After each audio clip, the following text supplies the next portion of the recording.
Well, good afternoon, everyone. It is 1 o'clock, and thank you for joining us for another conversation with the Council President. I'm so excited that I have a guest here today to talk about a very timely issue. And I tell you, I need the information myself. And so I want to just thank everybody for 2020. We've got past 2020. We are now in 2021. And we certainly want to work to make this a better year. And one of the things that we need to deal with that is sort of at the foundation and core of everything that we were dealing with 21 and all of the things that came out of it is to really be able to manage COVID-19, to manage this virus and how it is in our community. I know most of you, like myself, watch a lot of news, so you know there's new variant strains out there that seem very concerning, that are more contagious.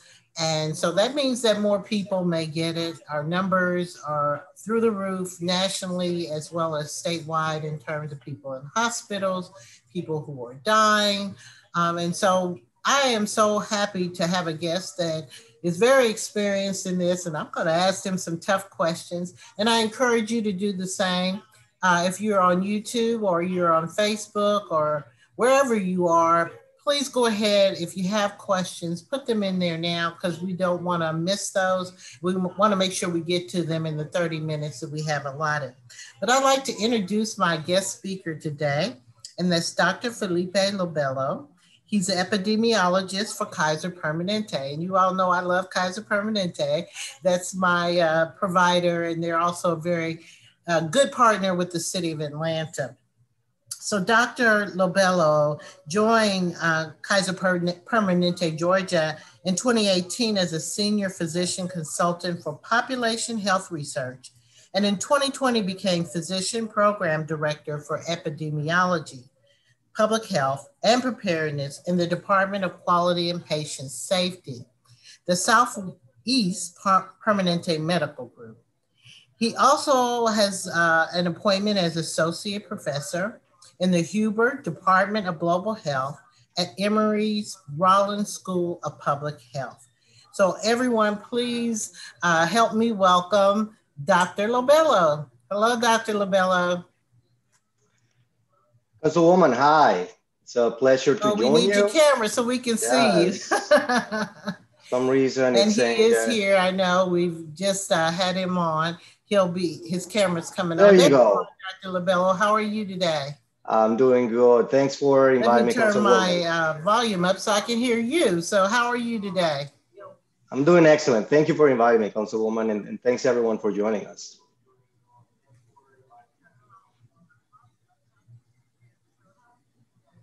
Are you able to hear me? For some reason, I'm having a little technical issue. I'm trying to figure out what I've done before. I'm hearing you twice, but can you hear me fine? I can hear you fine. Okay. All right. So I hope I'm not echoing like I'm hearing. But anyway, could you just kind of give us a sense of what's going on with COVID in the state of Georgia? That would be helpful. Absolutely. And hope everyone can hear us okay. Stop me if not. But as you were mentioning, we are in the worst part probably of this third resurgence of the virus that we've had in Georgia and across the country, of course.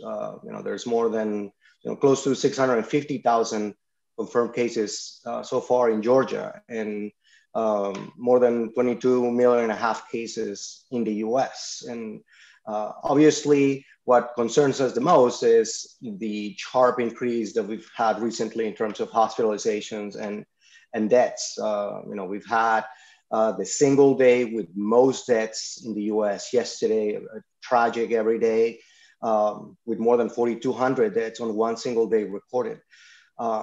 And the problem is that the worst has not come yet, unfortunately. We see an increase in cases, and we know that those hospitalizations are going to lag for 2 to 3 weeks, and then the mortality is going to come after that. So that's why we are constantly trying to plead with everyone to to observe the personal protection guidelines, using the mask every time you go out of the house, and staying out of congregations of people, because that's how the virus transmits.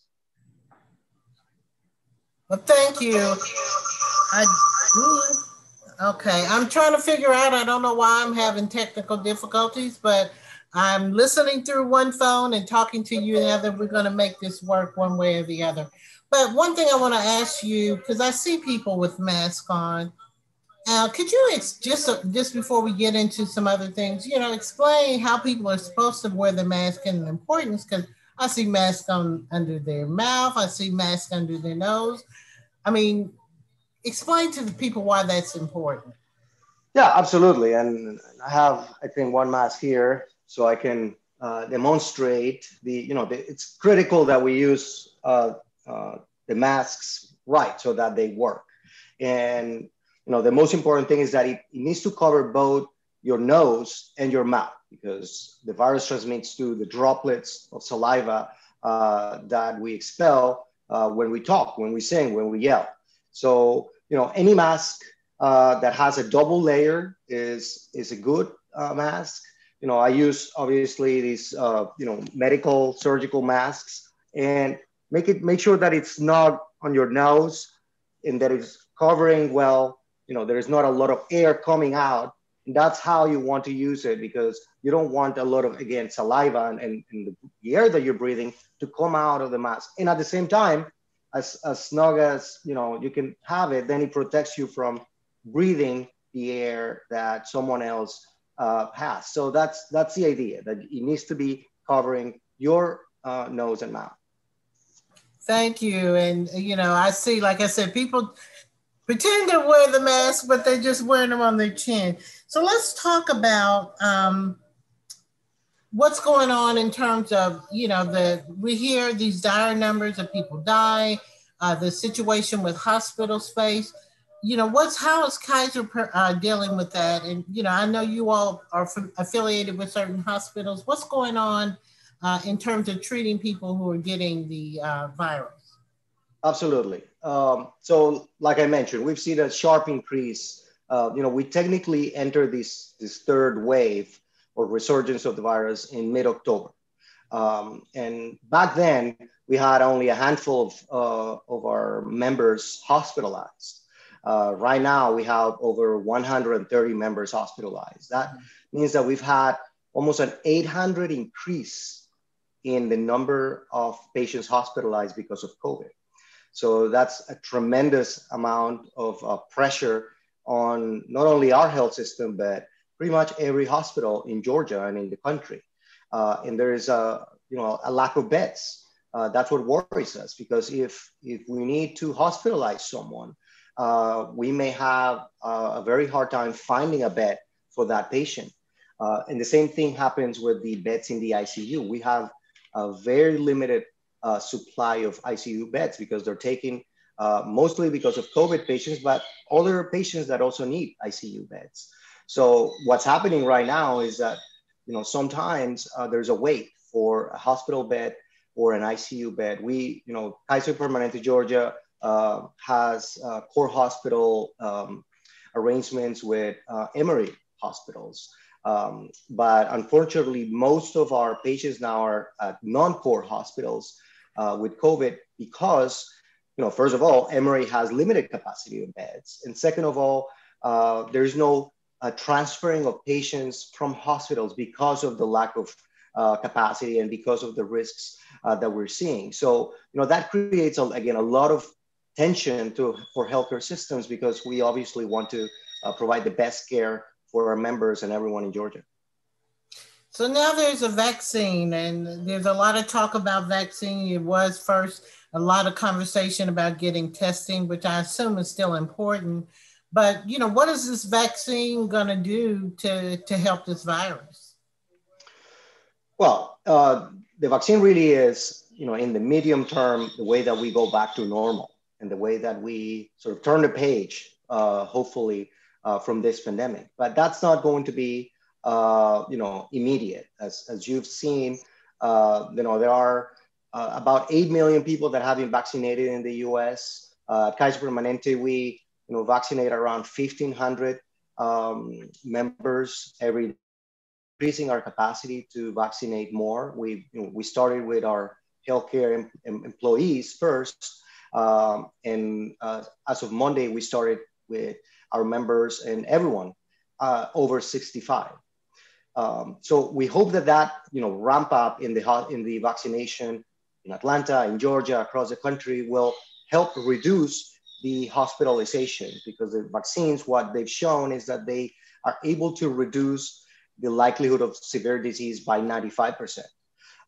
But that's only going to happen at a population level when a large proportion of our country gets vaccinated.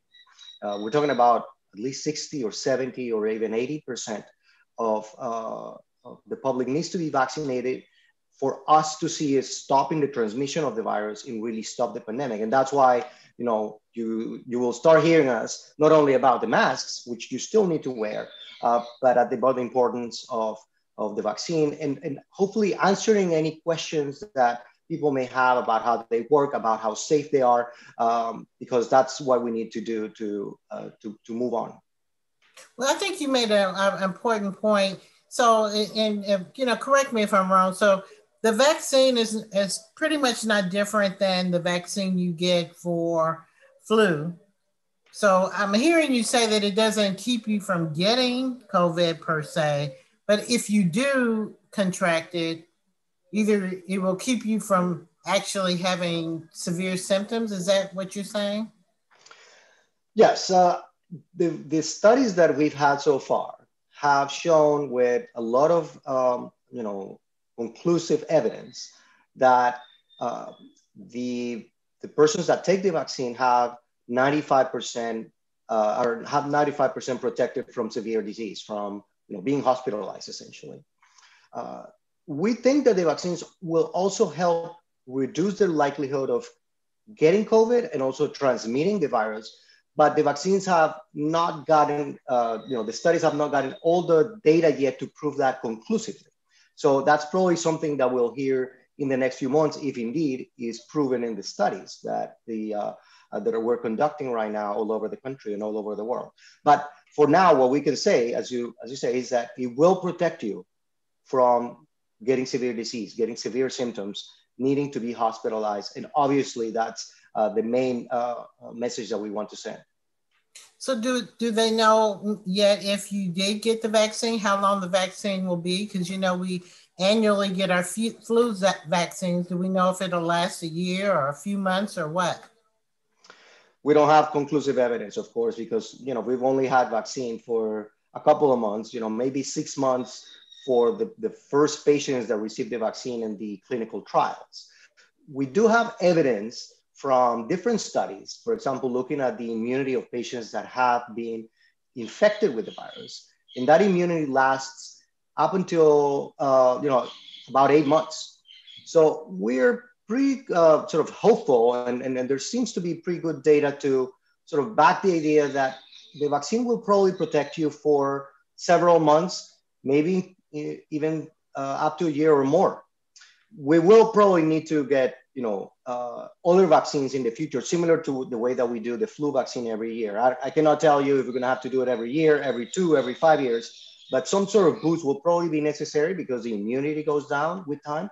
But at least we know the immunity is not going to be short-lived. At least we know it's probably going to be several months or probably several years. Yeah, and so we're talking to Dr. Labello. For those of you who are out there, if you have questions, please put them in the chat. Our 30 minutes goes quick. We're halfway through it now. And I still got a whole lot of questions, so I want to make sure that I get your questions as well. So I do want to ask, we have a few different vaccines that I've heard. There's Moderna, Pfizer, BioNTech, and AstraZeneca.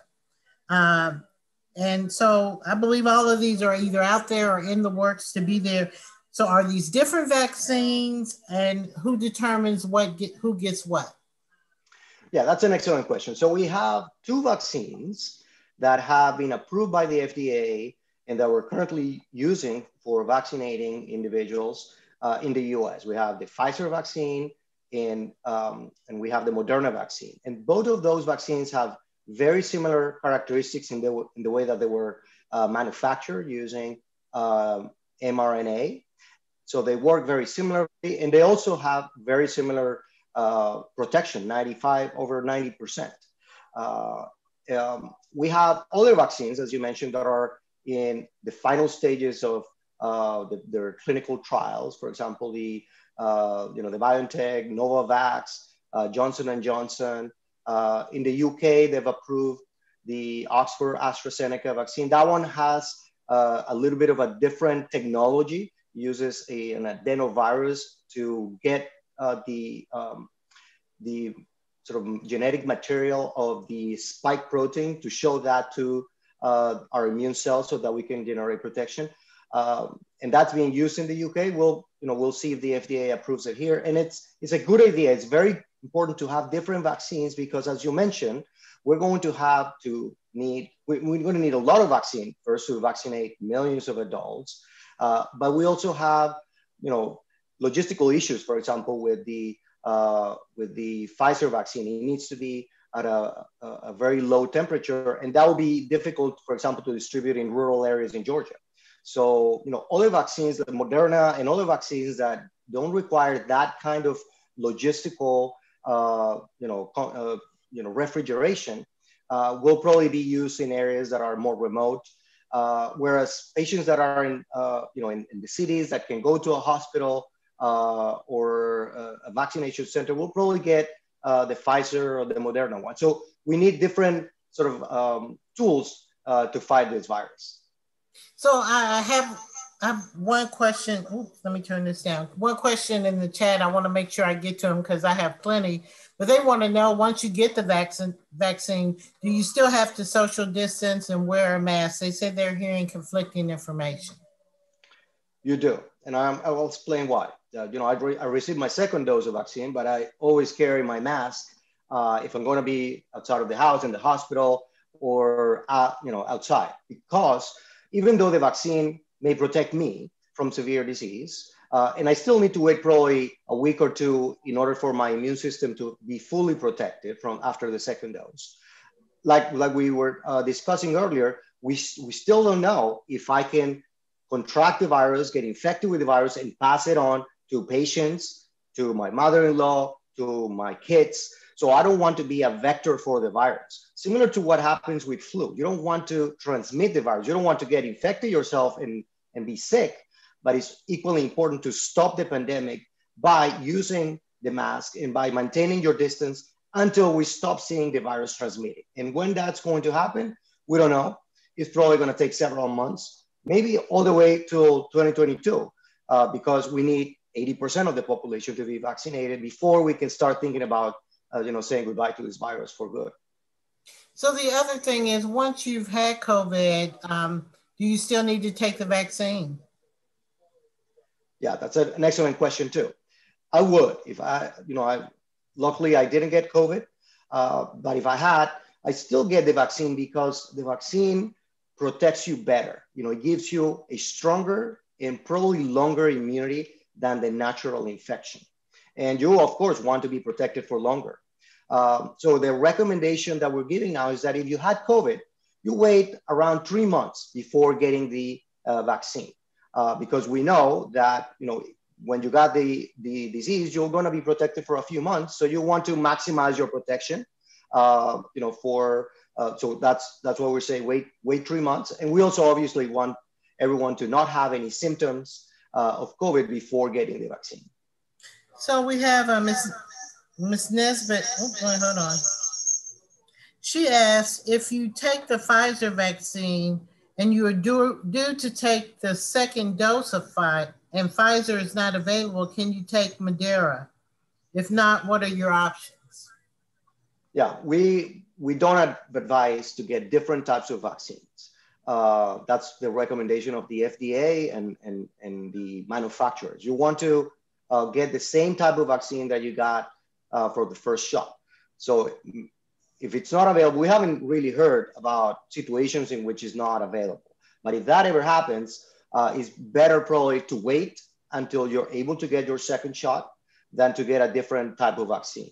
So hopefully we're not going to get there. There's plenty of vaccine available right now, and Pfizer and Moderna and others are, ramping up the production. Right now, we don't have an issue in terms of availability of vaccines, but the ability to put them in arms, because all of our nurses, all of our healthcare workers are taking care of patients. So that's why we really need to help this process by staying home, using your mask, avoiding gatherings, so that the pressure on the health system can subside. We have more healthcare workers that can join the vaccine effort. And obviously, we need the state and the federal government to provide the resources, money, so that we can hire more people in order to vaccinate probably a million people every day is what we need to do, so that we can have 6-8 months of vaccination, and then we can sort of like get enough people vaccinated during that time. So I have I guess a little bit more technical question. I've certainly been trying to keep up on these vaccinations. And so you talked earlier about the technology that's being used, particularly the ones that are available now with the mRNA, the messenger RNA. And you alluded to it, and I'm assuming, are you saying that the one from the UK uses a more traditional method of vaccination versus this messenger RNA? Because I think that, a lot of the stuff I see on the internet or whatever, people are really leery of the mRNA process.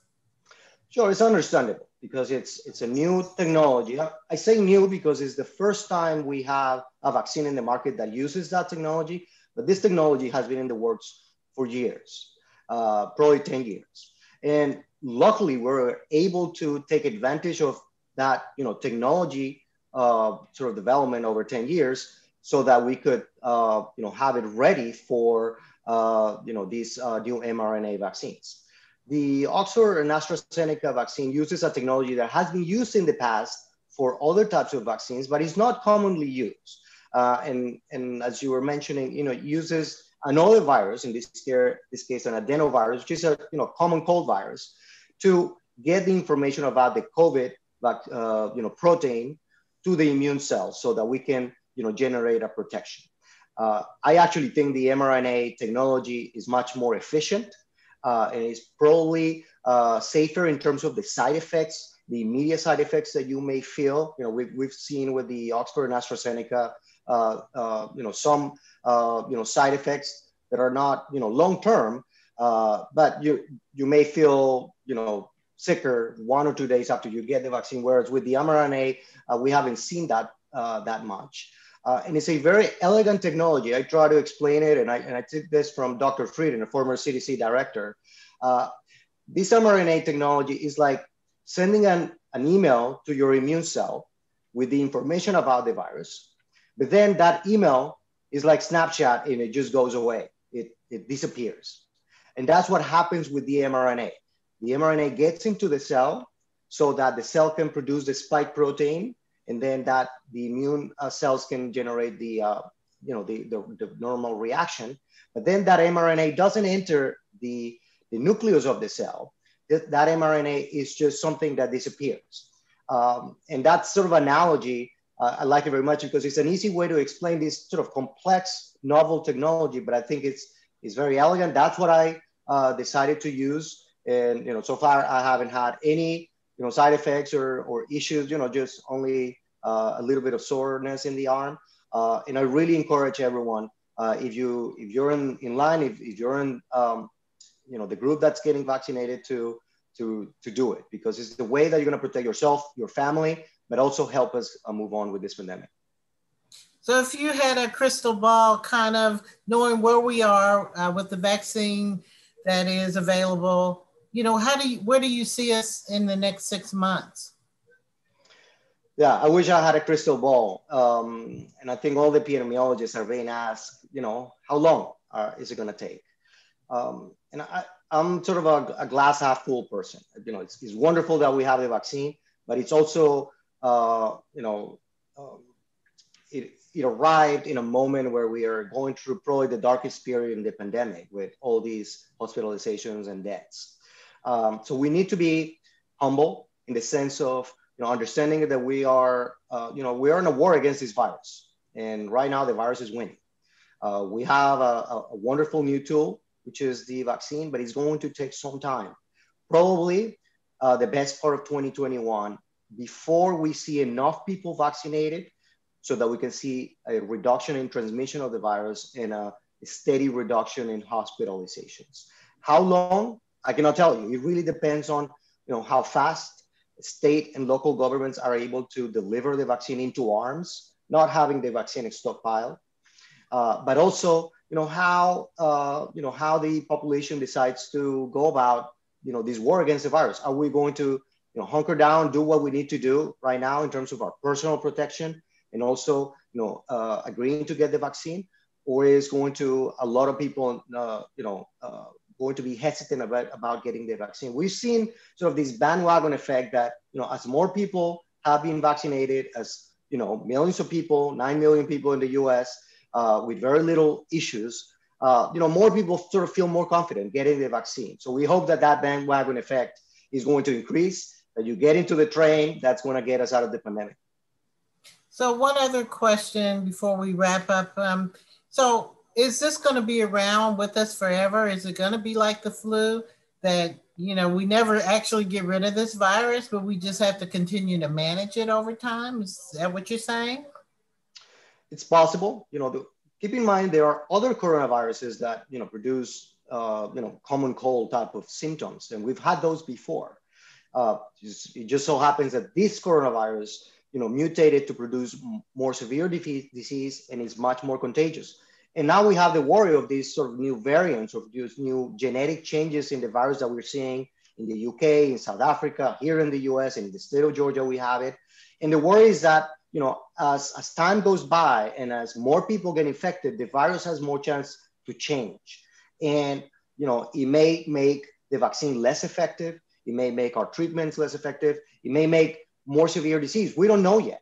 So that's why we really need to, speed up this war against the virus and get rid of this current version of the virus to not give it time to mutate.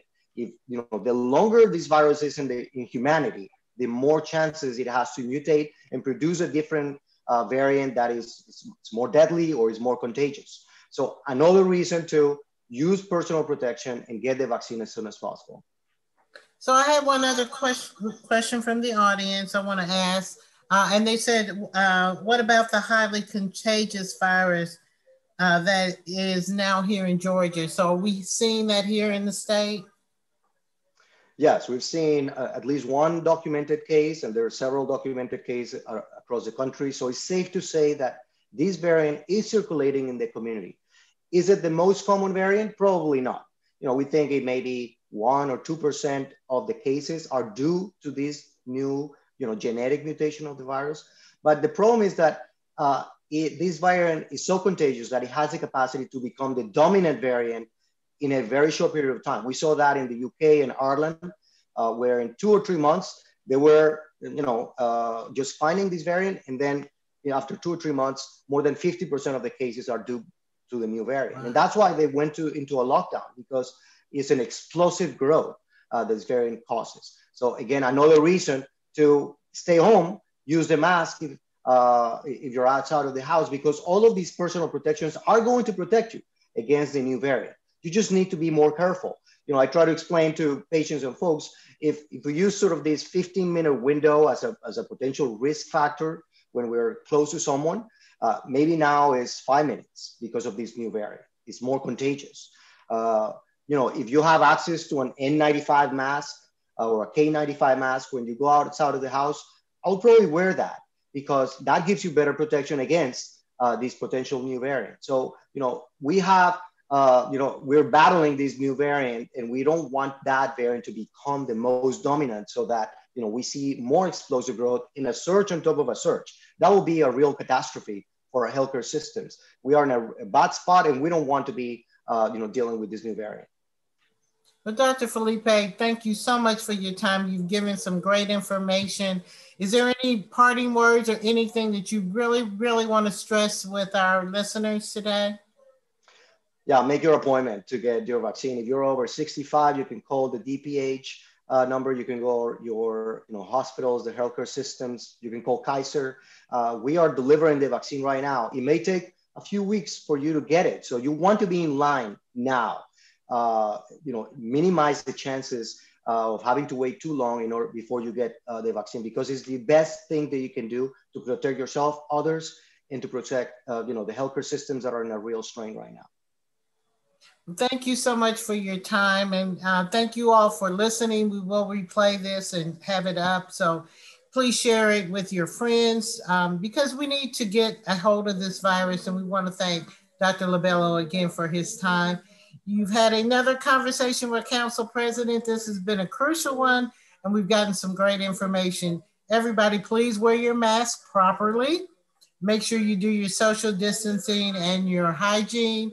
I say that all the time, and I think that we hear it a lot, but we need to do it a lot. Thank you all for your time, and have a good and safe afternoon. Bye-bye. Bye. Thank you, Councilwoman.